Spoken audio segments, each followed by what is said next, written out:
Incentive compensation plans represent the best, most consistent method to pay for performance, enabling an organization to deliver targeted results while rewarding employees who are responsible for those results. Incentives plans can be designed to focus on 3 levels of performance: individual, team, and the organization. Individual incentives are the most prevalent, and they've been used for many years. At the same time, increasing numbers of organizations are recognizing team and group incentives as an effective way to build compensation and reward teamwork. Team and group incentive plans will incorporate the same design parameters as plans for individuals, but they've added complexity of measuring performance for a group of individuals rather than just one person. Regardless of the level being targeted, an incentive plan will include the following elements. First, eligibility. This portion of the plan decides who's eligible to receive a payout and who's not included. Eligibility will include how long individuals needs to be employed at the organization and other criteria used to determine eligibility, as well as whether payouts will be given to people who leave the organization or otherwise become ineligible.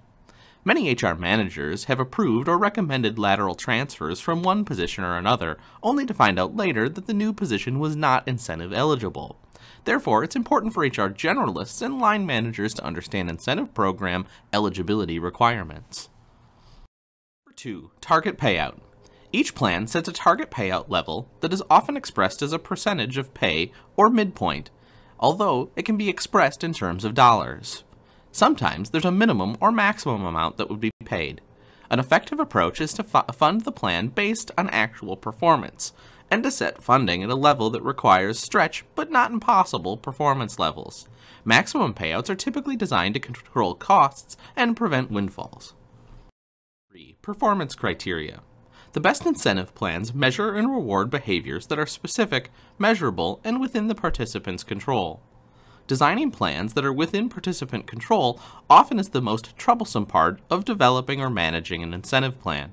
In many cases, the behavior that managers want to encourage is beyond the employee's control. Then finally, duration. Each plan sets a time for measurement of performance and payment of bonuses. Typically, incentive plans are most effective when rewards are given soon after the results are measured, although longer time frames tend to be used for higher-level jobs. Management incentive plans generally are paid out annually, which ties to the organization's fiscal year results. Lower-level employees, such as hourly workers, might have quarterly incentives. Typically, incentive plans are most effective when the rewards are paid as soon as possible and when the results are measured. Many companies pay out incentives in separate checks to highlight the reward. Incentive plans can be highly effective, but there are many plans that underperform and plans that don't meet their targets.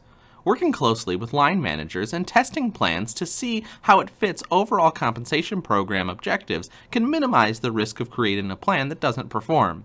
Incentive plans typically fail when employees are not motivated or cannot influence results.